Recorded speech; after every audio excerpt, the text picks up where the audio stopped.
Okay guys, so today we are gonna study anatomy and physiology. पढ़ने से पहले basics क्या हो सकते हैं ताकि हमें फर्दर स्टडीज़ में कोई प्रॉब्लम ना हो।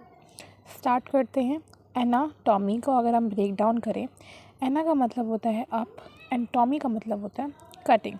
Now when we are talking about anatomy, यानी कि अब हमें एनाटॉमी होती क्या है। बेसिकली जब हम किसी नॉर्मल स्ट्रक्चर के बारे में पढ़ते हैं, ह्यूमन बॉडी की स्टडी ऑफ ह्यूमन बॉडी के नॉर्मल स्ट्रक्चर के बारे में कि नॉर्मली एक ह्यूमन बॉडी का स्ट्रक्चर कैसा है, ठीक है, उसको हम बोलते हैं एनाटॉमी। नाउ अब ये एनाटॉमी बेसिकली किसी भी चीज़ पे हो सकती है, बी इट डेड और living. When we study anatomy on a dead tissue is known as autopsy, और जब हम लिविंग टिश्यू पे स्टडी करते हैं वो बायोप्सी होता है। देन अगर हम बात करें, अब एनाटॉमी है, हमें कटिंग करनी पड़ेगी, तो कटिंग करने के लिए हमें लेके जाया जाता है एनाटॉमिकल लैब्स के अंदर। एनाटॉमिकल लैब्स के अंदर क्या पाया जाता है? कैडावर।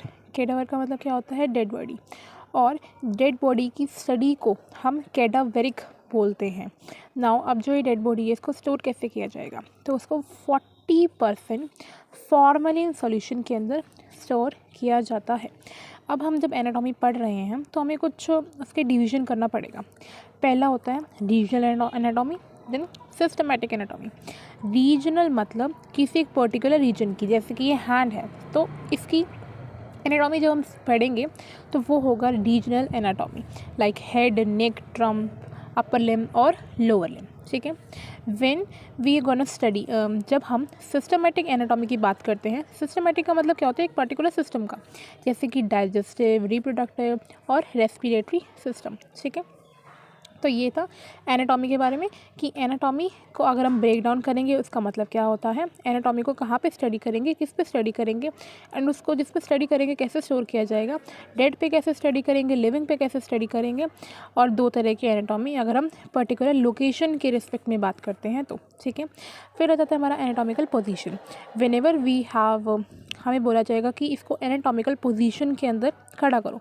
एनाटॉमिकल पोजीशन बहुत ही इजी होती है, लाइक स्ट्रेट खड़ा करना होता है, जहाँ पे इसका हेड, आई एंड टोस ये आगे की तरफ डायरेक्टेड होंगे एंड उनके पाम्स जो होते हैं वो आगे की तरफ फॉरवर्डेड, यानी कि कुछ इस तरीके से होते हैं।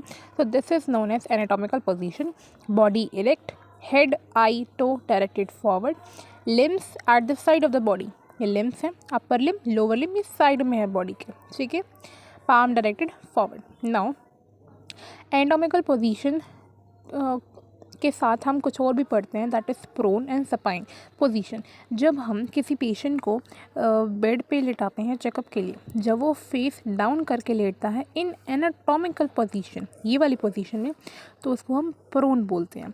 एंड जब वो फेस अप करके लेटता है उसे हम सपाइन बोलते हैं। So prone when body lie face down in anatomical position, and supine when body lie face up in anatomic position, ठीक है।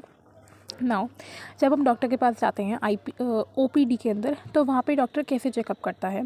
पहले तो कहीं कट नहीं लगाता, कुछ नहीं करता, सिर्फ वो देखता है पहले, ये 4 स्टेप है इंस्पेक्शन, यानी कि ओवरव्यू लेता है देख के कि क्या हो सकता है डिसीज़, ठीक है। फिर पैल्पेशन, जेंटल टच करता है पेशेंट को। देन परक्यूशन, उसको टैपिंग करता है, यानी कि किसी बॉडी ऑर्गन पे टैप करके देखेंगे कि कैसी साउंड प्रोड्यूस हो रही है और उसके हिसाब से क्या डिसीज़ हो सकती है, ठीक है। फिर आता है एक्यूलेशन। एक्यूलेशन का मतलब क्या, एस्क्यूलेशन का मतलब क्या होता है? लिसन करना। अब लिसन कैसे करेंगे? स्टेथोस्कोप के साथ। तो डॉक्टर के पास होता है स्टेथोस्कोप, जिससे वो लिसन कर सकते हैं कि क्या चल रहा है अंदर बॉडी के अंदर, ठीक है। नाउ अब ये जो वर्ड जो है ये काफ़ी नए हैं, तो इनको, जैसे ये वाले वर्ड हैं, ये वाले वर्ड हैं, तो इनको याद करने के लिए आप ट्रिक भी देख सकते हैं जो यहाँ पे मैंने मेंशन कर रखी है।